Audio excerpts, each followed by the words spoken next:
നമസ്കാരം. രാഷ്ട്രീയ യുദ്ധത്തിന് തയ്യാറാണെന്ന സന്ദേശം നൽകിയെത്തിയിരിക്കുകയാണ് മുഖ്യമന്ത്രി പിണറായി വിജയൻ. ആർക്കെതിരെ എന്ന ചോദ്യം പ്രധാനമാണ്. അത് പ്രധാനമന്ത്രി നരേന്ദ്രമോദിക്കെതിരെ തന്നെയാണ്. പക്ഷേ പരോക്ഷ വിമർശനമാണ് മുഖ്യമന്ത്രി പിണറായി വിജയൻ നടത്തിയിരിക്കുന്നത്.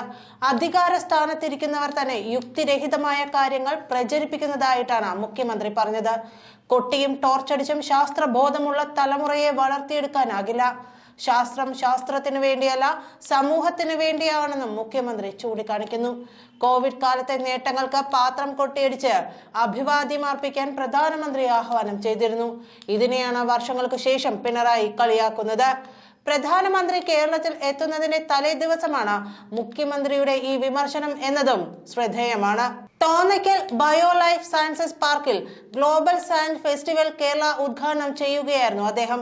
കോവിഡ് ലോക്ക്ഡൌൺ സമയത്ത് ജനങ്ങളോട് പാത്രം കൊട്ടാനും മറ്റും പ്രധാനമന്ത്രി നിർദ്ദേശിച്ചത് സൂചിപ്പിച്ചായിരുന്നു മുഖ്യമന്ത്രിയുടെ വിമർശനം. ശാസ്ത്രം സമൂഹത്തിൽ വേരോടാതിരിക്കാനുള്ള ശ്രമങ്ങൾ ചില അധികാര കേന്ദ്രങ്ങളുടെ ഭാഗത്തു നിന്നുണ്ടാകുന്നു. വെറുപ്പിന്റെ ആശയങ്ങളും അന്ധവിശ്വാസങ്ങളും ദുരാചാരങ്ങളും പ്രചരിപ്പിച്ച് ജനങ്ങളിൽ അരക്ഷിതാവസ്ഥ സൃഷ്ടിക്കാൻ ശ്രമിക്കുകയാണ്. ഇത്തരത്തിലുള്ള കാര്യങ്ങൾ കേരളത്തിൽ വേരോടാത്തത് പണ്ട് മുതൽ തന്നെ നിഷ്കർഷത വച്ചതിനാലാണെന്നുമാണ് പിണറായി പറഞ്ഞത്. ദൈവദശകത്തിനൊപ്പം സയൻസ് ദശകവും ഉണ്ടായ നാടാണിത്. ആരാധനാലയങ്ങളല്ല, വിദ്യാലയങ്ങളാണ് ഉയരേണ്ടതെന്ന ഉദ്ബോധനം ഉണ്ടായ നാടാണിത്.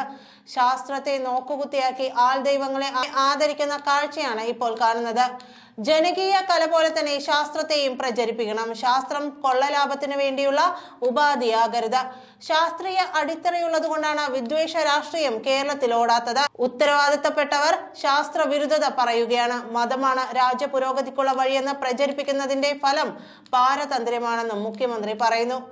ഇതിൽ പറഞ്ഞു വയ്ക്കുന്നത് BJPക്കെതിരായ രാഷ്ട്രീയം തന്നെയാണ്.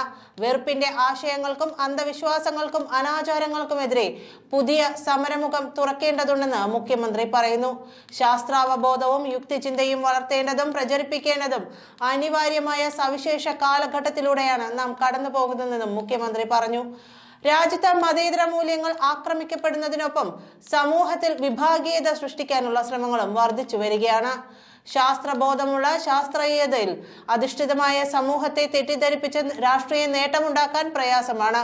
അതുകൊണ്ടാണ് ചില അധികാര കേന്ദ്രങ്ങൾ ശാസ്ത്രം സമൂഹത്തിൽ വേരോടാതിരിക്കാൻ ആകുന്നതെല്ലാം ചെയ്യുന്നത്. മുഖ്യമന്ത്രിയുടെ ഈ വാക്കുകളും കേന്ദ്ര സർക്കാരിനെ പരോക്ഷമായി കളിയാക്കുന്നതാണ്. അയോധ്യയെയും മറ്റും ചർച്ചയാക്കിയാണ് പ്രധാനമന്ത്രി മോദിയുടെ രാഷ്ട്രീയ യാത്ര. ഇതെല്ലാം മനസ്സിൽ വെച്ചാണ് മുഖ്യമന്ത്രിയുടെ വിമർശനം. കേരളത്തിലെത്തുമ്പോൾ മോദിയുടെ ശ്രദ്ധയിലും ഈ വിമർശനങ്ങൾ എത്തും. ഇതിന് മോദി എങ്ങനെ പ്രതികരിക്കുമെന്നതാണ് രാഷ്ട്രീയ കേരളം കാത്തിരിക്കുന്ന കൗതുകം. പിണറായിയുടെ മകൾ വീണ വിജയനെതിരായ കേന്ദ്ര അന്വേഷണവും കരുവന്നൂരിലെ ED ഇടപാടുമെല്ലാം സംസ്ഥാന സർക്കാരിനെ പ്രകോപിപ്പിക്കുന്നുണ്ട്.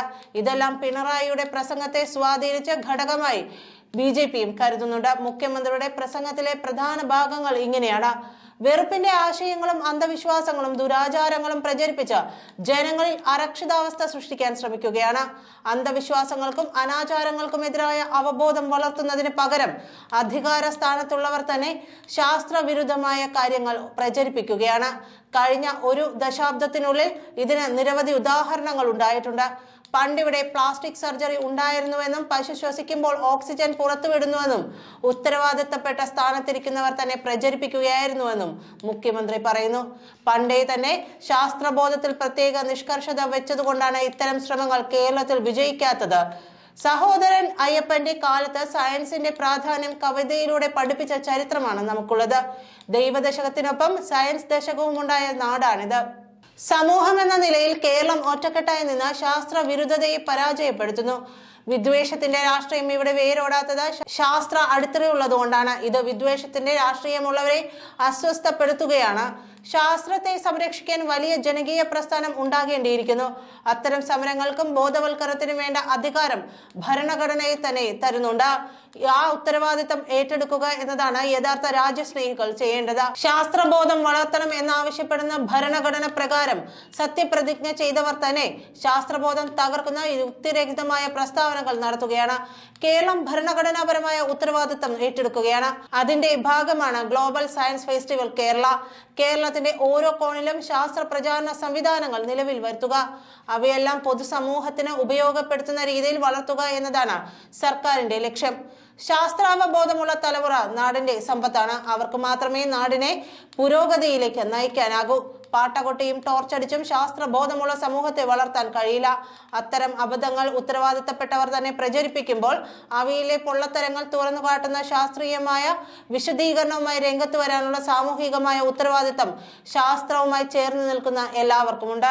അവരത് ഏറ്റെടുക്കണമെന്നും വെറുപ്പിന്റെ ആശയങ്ങൾക്കും അന്ധവിശ്വാസങ്ങൾക്കും അനാചാരങ്ങൾക്കും എതിരായി പൊതുസമൂഹത്തിന്റെ മനസാക്ഷി ഉണർത്തണമെന്നും മുഖ്യമന്ത്രി ആവശ്യപ്പെട്ടു. എന്തായാലും മുഖ്യമന്ത്രിയുടെ ഈ വാക്കുകൾക്കുള്ള മറുപടി പ്രധാനമന്ത്രി നരേന്ദ്രമോദി എത്തുമ്പോൾ പ്രതീക്ഷിക്കാവുന്നതാണ്. അദ്ദേഹം എത്തരത്തിലാണ് ഇതിനെ മറുപടി നൽകുക എന്നത് കണ്ടറിയേണ്ടതുമാണ്. കാരണം കഴിഞ്ഞ തവണ നാരീശക്തി സംഗമത്തിന് എത്തിയപ്പോൾ സ്വർണ്ണക്കടത്ത് കേസ് മാത്രമാണ് പ്രധാനമന്ത്രി സൂചിപ്പിച്ചത്. അത് CPM കേന്ദ്രങ്ങളെ വിറകൊള്ളിപ്പിക്കുകയും ചെയ്തിരിക്കുന്നു. ഇപ്പോൾ മുഖ്യമന്ത്രിയുടെ മകൾക്കെതിരായ ആരോപണങ്ങളും മുന്നിൽ വന്നു നിൽക്കുകയാണ്. ഇതെല്ലാം ഉൾക്കൊണ്ടുകൂടിയായിരിക്കും പ്രധാനമന്ത്രിയുടെ ഓരോ പരാമർശവും ഉണ്ടാവുക. എന്തായാലും അതെന്തായിരിക്കുമെന്ന് കാത്തിരുന്ന് തന്നെ കാണേണ്ടി വരും. നന്ദി.